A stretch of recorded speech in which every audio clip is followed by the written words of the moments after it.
Hello everyone, welcome to electrical engineering skills. आज के session में हम लोग पावर इलेक्ट्रॉनिक्स से रिलेटेड कुछ इंपॉर्टेंट एमसीक्यूज को डिस्कस करने वाले, जो कि आपके आने वाले examination Rajasthan state electricity board assistant engineer as well as junior engineer के एग्जामिनेशन के लिए काफ़ी ज़्यादा यूजफुल रहने वाले। देखिए, हमारा सेशन नंबर 4 है। ऑलरेडी हमने 3 सेशंस अपलोड करा चुके।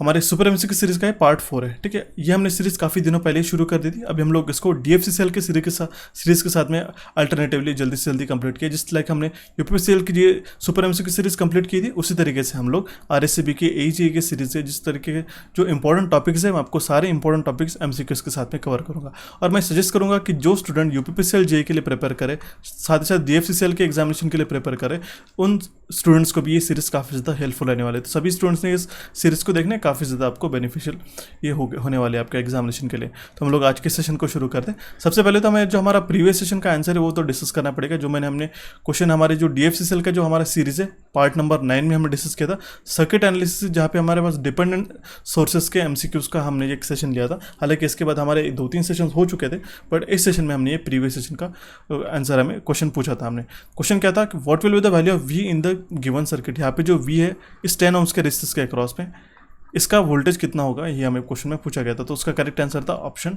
B, which is -4। काफ़ी सारे स्टूडेंट्स ने -10 वोल्ट इसका करेक्ट आंसर थे, जिस लाइक यहाँ पे 10 वोल्ट सोर्स कनेक्टेड है। बट ये बात ध्यान में रखिएगा, यहीं पे आप गलती कर जाते हो काफ़ी सारे स्टूडेंट्स को। मैं बता दूँ, इस सर्किट को हम लोग कुछ रीड्रॉ कर सकते हैं इस तरीके से। ठीक है गाइस, ये हो गया हमारा 10 वोल्ट का सोर्स, ठीक है। ये हो गया हमारा 10 ohms का रेजिस्टेंस यहाँ पे, ठीक है।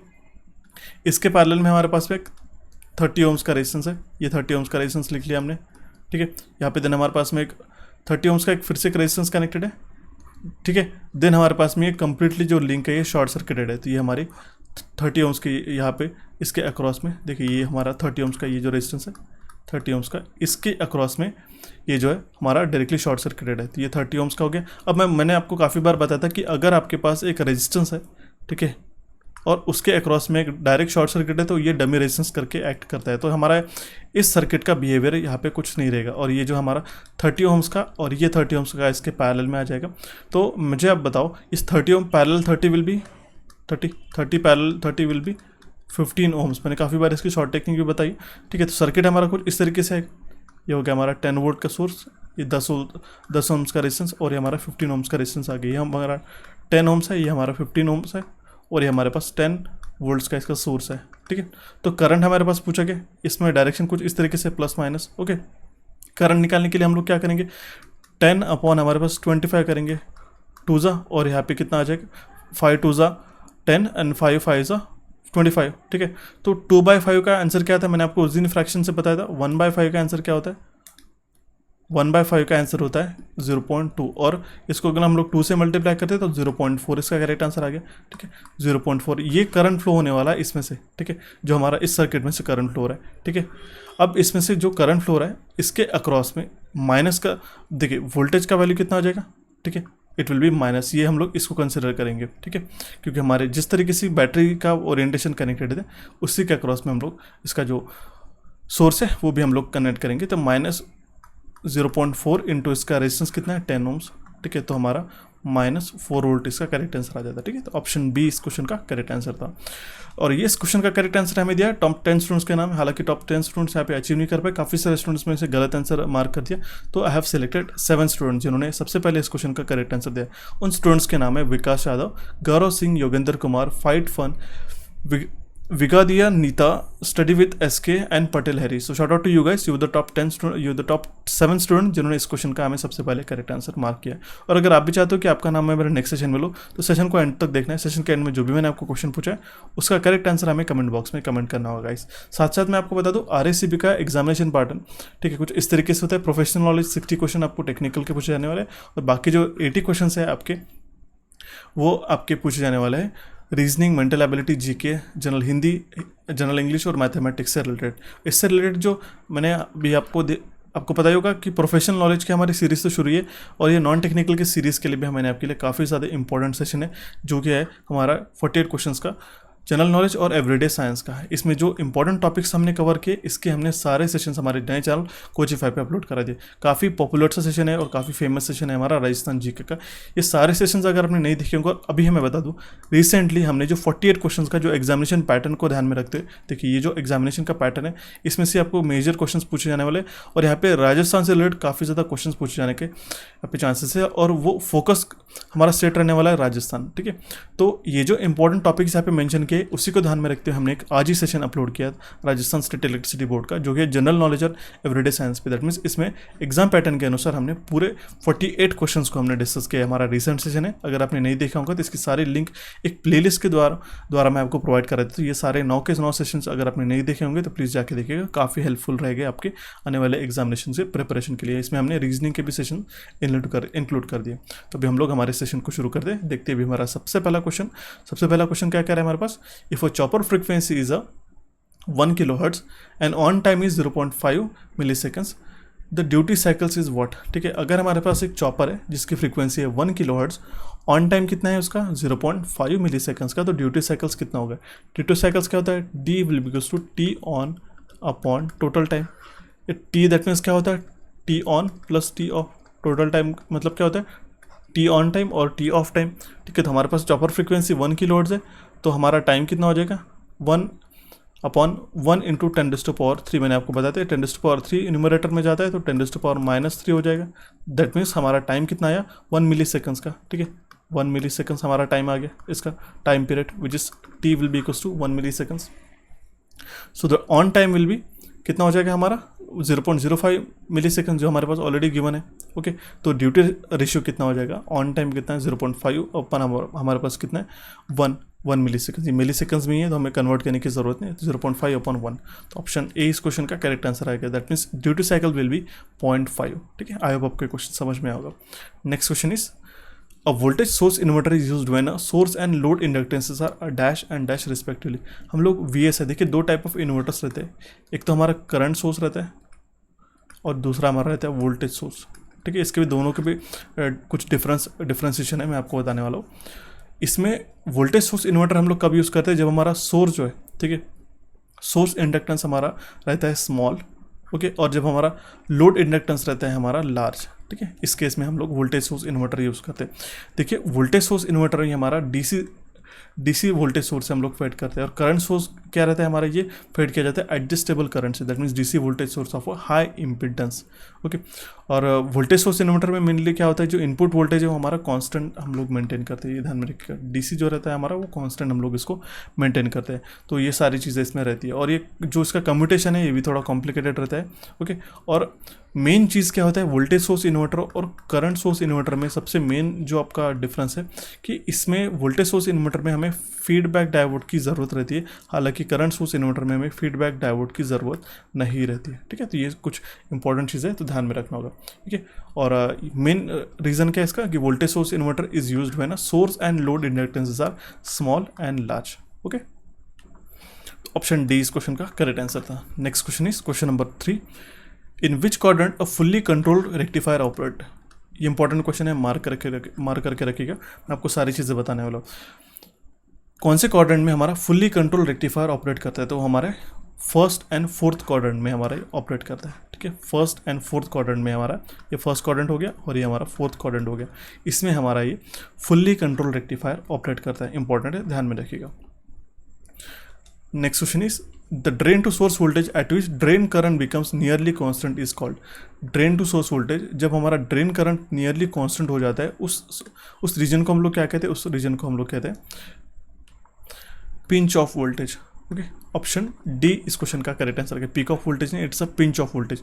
तो ये हो गया हमारा पिंच ऑफ पॉइंट। इस केस पे हमारा जो ड्रेन टू सोर्स वोल्टेज है, ठीक है, it is drain to source voltage, ये हमारा नियरली जब हमारा ड्रेन टू सोर्स वोल्टेज हमारे अप्लाई किया जाता है तो उस केस में ड्रेन करंट जो, दैट मीन्स यहाँ पे जो ड्रेन करंट है, ठीक है, ये हमारा नियरली कांस्टेंट रहता है। ठीक है, तो इस पॉइंट से हम लोग क्या कहते हैं, इस पॉइंट को हम लोग क्या कहते हैं, पिंच ऑफ वोल्टेज। क्योंकि यहाँ पे आप देख सकते हो कि वाई एक्सिस पे हमारा ड्रेन करंट है, ID जिसको हम लोग मेजर करते हैं, तो इस पिंच ऑफ पॉइंट से ही हमारा ये कांस्टेंट रहना शुरू होता है। ठीक है, और ये यहाँ तक A तक के जो है हमारा ये ओहमिक रीजन है। ओके, ये आपको ध्यान में रखना होगा। Next question is MOSFET stands for, काफ़ी सिंपल सा क्वेश्चन है। मॉसफेट का फुल फॉर्म मैंने आपको काफ़ी बार बताया था, metal oxide semiconductor field effect transistor. हालांकि ये क्वेश्चन आपको काफ़ी बार एग्जामिनेशन में कंफ्यूज कर सकता है, इसलिए हमने यहाँ पे मेंशन किया। मॉसफेट का फुल फॉर्म होता है metal oxide semiconductor field effect transistor.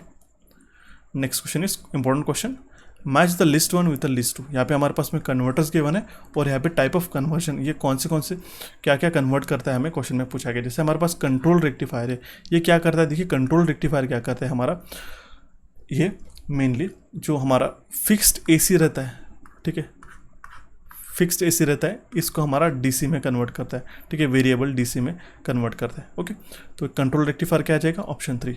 Chopper क्या करता है मेनली गाइस, चॉपर क्या करता है हमारा, ये fix DC to variable DC में कन्वर्ट करता है, ठीक है। और हमारा इन्वर्टर क्या करता है, जब हमारा fix DC variable voltage to fix हमारे variable AC frequency AC voltage में कन्वर्ट करता है। That means fix DC to variable voltage and variable frequency AC में हमारा इन्वर्टर कन्वर्ट कर सकते हैं। दैट मीन्स अगर हमारा डीसी लाइन फिक्स है तो हम लोग इसको वेरिएबल फ्रीक्वेंसी और वेरिएबल वोल्टेज में हम लोग इसको कन्वर्ट कर सकते हैं। ये हमारा इन्वर्टर काम करता है। और लास्ट है हमारा साइक्लो कन्वर्टर, इसका फंक्शन क्या है, ये हमारा fixed AC two variable frequency AC में कन्वर्ट करने के लिए काम में आता है। तो ये ध्यान में रखिएगा। B2 क्या था, ठीक है, चॉपर क्या करता है, fix DC to variable DC, ठीक है। तो ये काफ़ी इंपॉर्टेंट और ऐसे क्वेश्चंस आपको एग्जामिनेशन में पूछे जाते हैं, ठीक है। देखते हैं हमारा next question, load current is always negative in, load current हमारा कौन से चॉपर में हमेशा नेगेटिव ही रहता है, तो वो हमारा option D. That means type B chopper में हमारा लोड करंट है हमेशा नेगेटिव रहता है। टाइप ए चॉपर कौन सा रहता है, हमारे फर्स्ट क्वाड्रेंट चॉपर है। टाइप बी ये सेकंड क्वाड्रेंट चॉपर है। Type C 2 quadrant type A chopper है। टाइप डी जो है हमारा 2 क्वाड्रेंट टाइप बी चॉपर है। टाइप ई जो है हमारा ये 4th क्वाड्रेंट चॉपर है। अभी मैं आपको ये सारी चीज़ें इसको बताने के लिए छोटी सी टिप बताने वाला हूँ, ये आप उसको ध्यान में रखिएगा, काफ़ी आसान है, ठीक है। ये हमारे क्वाड्रेंट ऑपरेशन हो गए, ओके। तो ये हो गया हमारा फर्स्ट क्वाड्रेंट, ये हो गया हमारा सेकंड क्वाड्रेंट, ये हो गया हमारा थर्ड क्वाड्रेंट और ये हो गया हमारा 4th क्वाड्रेंट गाइस, ठीक है। अभी हम लोग यहाँ पे मार्किंग कर देते हैं। एक्स और वाई एक्सिस पे क्या होता है, एक्स एक्सिस पे है हमारा आई नॉट और वाई एक्सिस पे हमारा वी नॉट, ठीक है। ये हो गया हमारा माइनस आई नॉट और ये हो गया हमारा माइनस ऑफ वी नॉट, ठीक है। अब कुछ ध्यान में रखिएगा, देखिए I have to change the colour, okay. Class A क्या करता है, देखिए फर्स्ट क्वाड्रेंट चॉपर है, ये क्लास है, class C type of chopper ये ऑपरेट करता है फर्स्ट क्वाड्रेंट चॉपर में। यहाँ पे दोनों भी वी नॉट और आई नॉट हमारे पॉजिटिव रहता है, ठीक है। क्लास बी जो रहता है ये क्लास बी आता है, ठीक है। ये क्लास बी जो हमारा सेकंड क्वाड्रेंट चॉपर है जिसे हमने मेंशन किया था, ठीक है। अब क्लास सी कौन सा है, 2 क्वाड्रेंट टाइप ए चॉपर है। अब क्लास सी क्या है, देखिए ये मैं जो हाईलाइट कर रहा हूँ ये दोनों भी क्वाड्रेंट में ऑपरेट करता है इस तरीके से, ठीक है। Class C type of chopper है, ठीक है। ये मैंने जो मेंशन किया ये क्लास सी है। दैट मीन्स यहाँ पे भी और यहाँ पे भी दोनों भी क्वाड्रेंट में ऑपरेट करता है, ठीक है।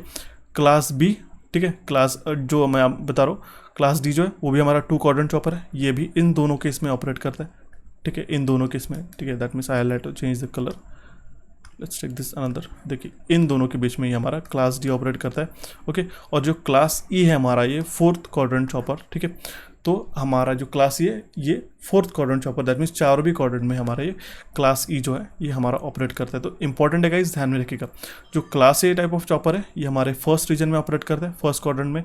क्लास बी जो होता है वो हमारा सेकंड क्वाड्रेंट में, इसी क्वाड्रेंट में ऑपरेट करता है। क्लास सी जो है वो इन दोनों के वर्टिकल, यहाँ पे वर्टिकल जो है यहाँ पे जो गिवन है फर्स्ट क्वाड्रेंट और सेकंड क्वाड्रेंट में दोनों इसमें ऑपरेट करता है। क्लास डी जो है ये कुछ इस तरीके से ऑपरेट करता है, फर्स्ट और 4th क्वाड्रेंट में ऑपरेट करता है। और क्लास जो ई जो है ये हमारे चारों भी क्वाड्रेंट में ऑपरेट करता है, ठीक है। ये सारी चीज़ें आपको ध्यान में रखने का, स्टेप बाय स्टेप मैंने आपको बता दिया। इसके बाद आपको कौन से क्वाड्रेंट में अगर कोई भी आपको एग्जामिनेशन में क्वेश्चन पूछा जाता है, जैसे कि लोड करंट किस में नेगेटिव रहता है, तो टाइप बी में, क्योंकि ये देखिए माइनस आई नॉट हमेशा नेगेटिव ही रहता है, ठीक है। हालांकि यहाँ पे अगर हम लोग डी में बात करते थे हमारा पॉजिटिव रहता है, तो सी में बात करते हैं तो कभी ये नेगेटिव रह सकता है और कभी पॉजिटिव भी रह सकता है, डिपेंडिंग अपॉन देयर ऑपरेशन, ठीक है। Next question is question number 8, the holding current of a thyristor as compare to the latching current is always. देखिए होल्डिंग करंट हमेशा लेस रहता है as compare to the latching current, ध्यान में रखिएगा, ठीक है। Holding current is less as compare to the latching current. Triac क्या है हमारा, देखिए triac is a 3 terminal bidirectional device है, ठीक है, ऑप्शन डी इस क्वेश्चन का करेक्ट आंसर आ गया। डाइक और ट्राइक में काफ़ी बार एग्जामिनेशन में हमें कन्फ्यूजन होता है। ट्राइक में हमारा गेट प्रेजेंट रहता है और डाइक में हमारा गेट प्रेजेंट नहीं रहता है। ठीक है, ये हमारा 3 terminal by directional, that means दोनों भी एंड से इसमें से करंट फ्लो होता है। आपकी सहूलियत के लिए मैंने ऑलरेडी एक हमारे टेलीग्राम चैनल पर और हमारे इंस्टाग्राम पेज पर मैंने एक पोस्ट आपके लिए शेयर किया था कि जिसमें हमने मॉसफेट, आईजीबीटी, फेट के सिम्बॉल्स, सारे सिम्बॉल्स एक ही पोस्ट में डाल के रखे। हालांकि आपको यहाँ पे जूम्ड आउट दिखाई दे रहे होंगे, बट अगर आप हमारे टेलीग्राम चैनल पे ज्वाइन करोगे तो वहाँ पे आपको मैंने पेज जो है ऑलरेडी अपलोड करा दिया। इसको आप जूम अप करके, ठीक है, जूम इन करके इसको जाके सारे जो सिम्बॉल्स हैं आप एक ही शीट में देख सकते हो। ठीक है, next question is question number 10। Switch mode power supply is use for, SMPS जिसको हम लोग कहते हैं, वो किसके लिए यूज़ किया जाता है गाइस?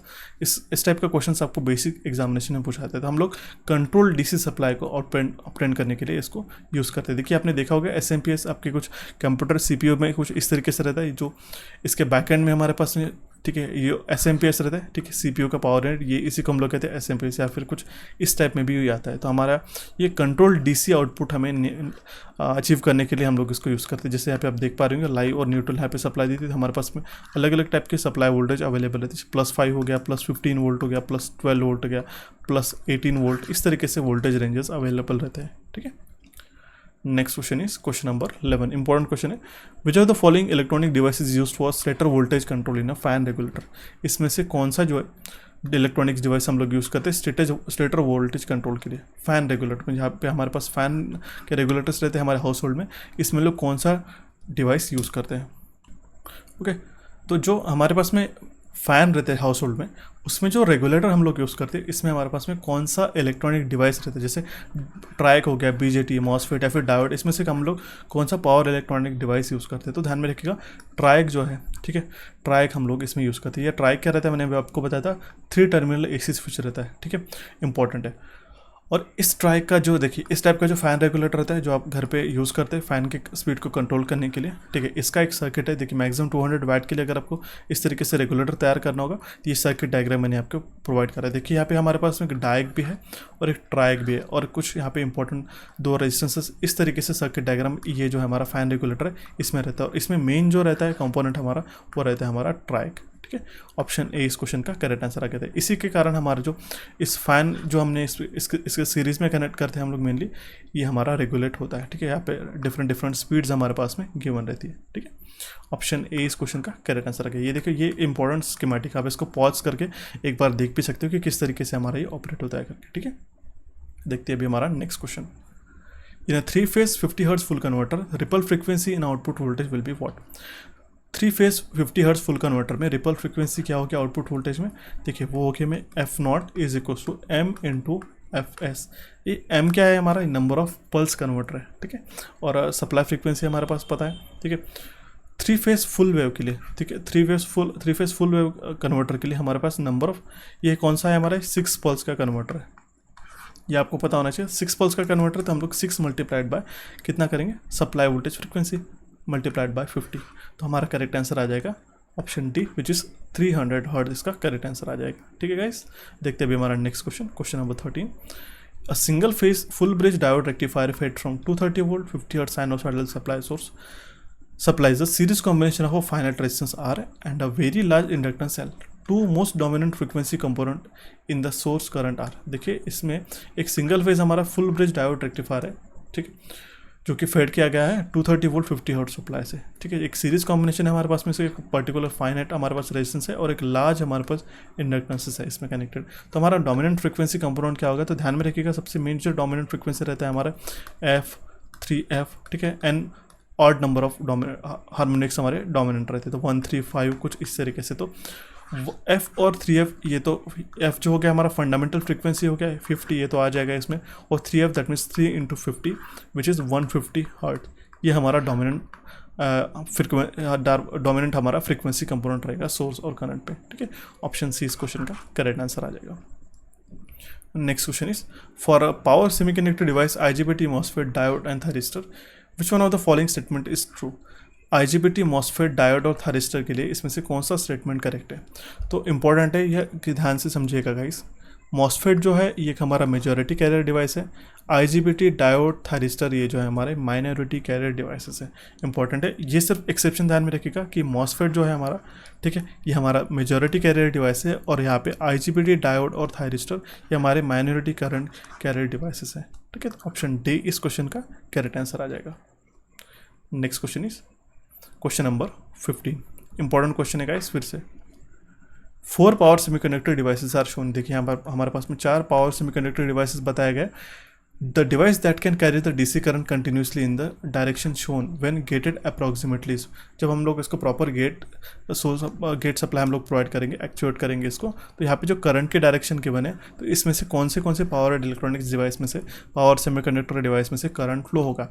तो आपको मेनली ये तो चीज़ पता होनी चाहिए कि जो हमारा थायरिस्टर है, ठीक है, ये थायरिस्टर हमारा सिर्फ एनोड टू कैथोड ही हमारा करंट फ्लो कराता है। इसे हमारा करंट जो है इस तरह के, देखिए एनोड टू कैथोड करंट कुछ इस डायरेक्शन में फ्लो होना चाहिए, बट हमारे करंट की डायरेक्शन कुछ अपवर्ड है, तो इसमें से करंट फ्लो नहीं होगा। ठीक है, नेक्स्ट हमारे पास में क्या है, ट्राइक है। आपको पता होना चाहिए ट्राइक जो है हमारे बोथ डायरेक्शन में हमारा करंट फ्लो करता है, जिसमें इस तरीके से भी और इस तरीके से ट्राइक हमारा करंट फ्लो करेगा।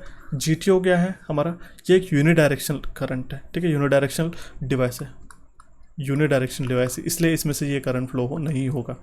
और हमारे पास में लास्ट कौन सा है, मॉसफेट। आपको पता होगा मॉसफेट भी एक हमारा बाय डायरेक्शनल हमारा डिवाइस है, तो इसलिए इसकी करंट के डायरेक्शन कुछ अपवर्ड है, इस तरीके से सोर्स से हमारा ये फ्लो रहा है, और इससे भी अगर आता है तो ये हमारा कंडक्ट करेगा।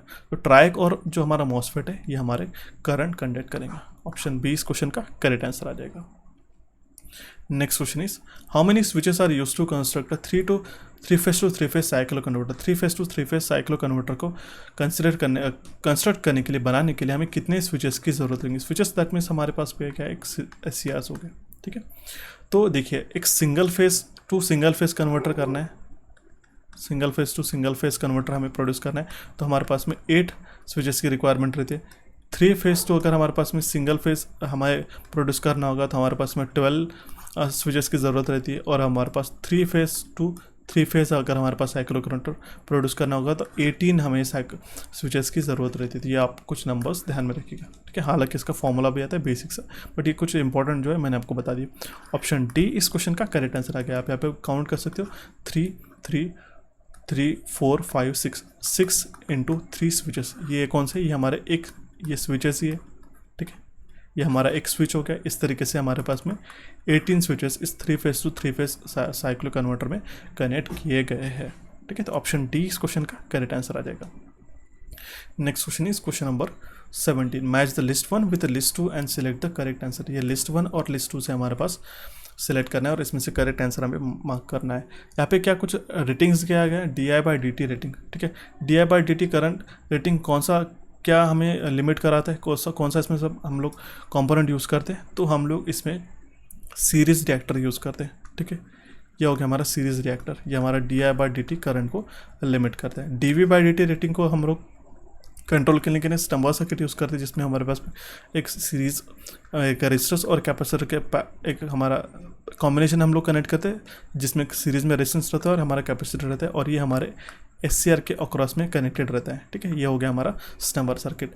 I/R/T लिमिट जो है ये हमारा क्या लिमिट कराता है, ये कौन सा कंपोनेंट लिमिट कराता है, हमारा फ्यूज़। ठीक है, फ्यूज़ जो जल्दी से जल्दी ब्लोन अप हो जाता है। ठीक है, और जंक्शन टेम्परेचर डिवाइस जो है लिमिट करता है, ये हमारा हीट सिंक कैसे लिमिट करता है। आपने देखे होगा जो एल्यूमिनियम के आपके पास फिन्स लगे रहते हैं पीछे से, ठीक है, वही हमारा हीट सिंक रहता है और ये हमारे जंक्शन टेम्परेचर को लिमिट करता है। ठीक है, तो ऑप्शन ए इस क्वेश्चन का करेक्ट आंसर आ जाएगा।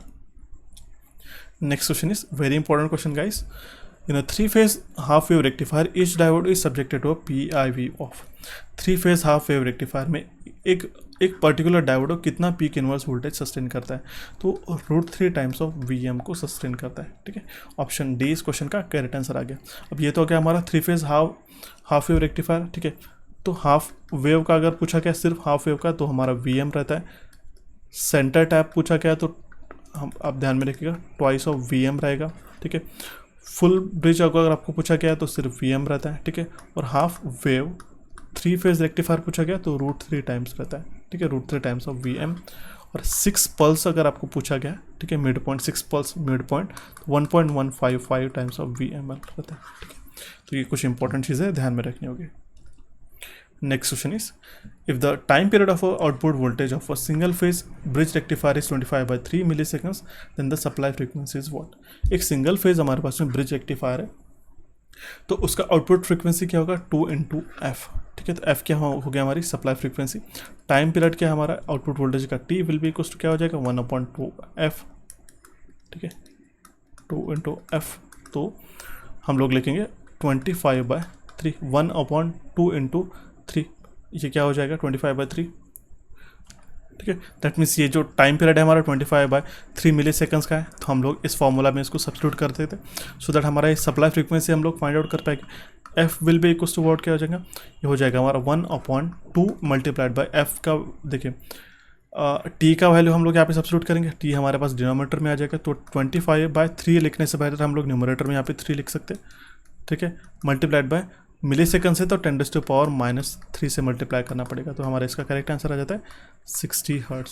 ठीक है, काफ़ी इंपॉर्टेंट सा क्वेश्चन था, ये ध्यान में रखिएगा. 60 हर्ट्ज इस क्वेश्चन का करेक्ट आंसर आ गया, तो ये हो गया हमारी फ्रीक्वेंसी 50 हर्ट्ज 60 हर्ट्ज. तो ऑप्शन डी इस क्वेश्चन का करेक्ट आंसर था. Next question is, which of the following modern power semiconductor device combines the characteristics of BJT और मॉसफेट. मॉसफेट की और बीजेटी की कैरेक्टरिस्टिक्स ऐसा मिलाते हुए कौन सा ऐसा मॉडर्न पावर सेमीकंडक्टर डिवाइस हमारे पास में अभी प्रेजेंट अवेलेबल है, तो वो है हमारा इंसुलेटेड गेट बाइपोलर ट्रांजिस्टर. ठीक है, IGBT जिसको हम लोग कहते हैं. IGBT का मेन फंक्शन क्या रहता है, इसका इनपुट इम्पिडेंस जो रहता है वो हाई रहता है गाइस, और जो हमारा फॉरवर्ड वोल्टेज ड्रॉप रहता है वो हमारा लो रहता है, जो कि हमारे बीजेटी में पाया जाता है. ठीक है, ये आपको ध्यान में रखना होगा. ठीक है, तो IGBT ऐसा डिवाइस है जो कि हमारे बीजेटी और मॉसफेट के दोनों की कैरेक्टरिस्टिक्स को कंबाइनली रखता है. ठीक है, तो ये दोनों की जो कैरेक्टरिस्टिक्स है इसको कंबाइन करके हुए हमारा IGBT बनता है. ऑप्शन सी इस क्वेश्चन का करेक्ट आंसर आ गया. तो ये थे कुछ important 20 question of on a power electronics, जो कि RACP, DFCCL और PPCL JEE के लिए भी काफ़ी ज़्यादा यूजफुल रहने वाला है. नेक्स्ट सेशन के लिए मैं क्वेश्चन छोड़ के आ रहा हूँ. क्वेश्चन यहाँ पे गिवन है, which of the following device is mainly use to in a DC drive. इसमें से हम लोग कौन सा डिवाइस DC ड्राइव्स के लिए यूज़ करते हैं. तो आशा करता हूँ आपको आज का सेशन समझ में आया. इस सेशन को आपके दोस्तों के साथ शेयर करेगा. आपको हमारे चैनल इलेक्ट्रिकल इंजीनियरिंग MCQs और कोचिफाई को यहाँ पे आप क्लिक करके सब्सक्राइब कर सकते हो. जो हमारे टेलीग्राम के लिंक है यहाँ पे मैंने मेंशन करके जो भी मैंने सेशंस आपको RACP के जनरल नॉलेज के बताए थे उसकी प्लेलिस्ट यहाँ पे आप क्लिक करके देख सकते हो. So thank you for watching this session guys. Have a nice day.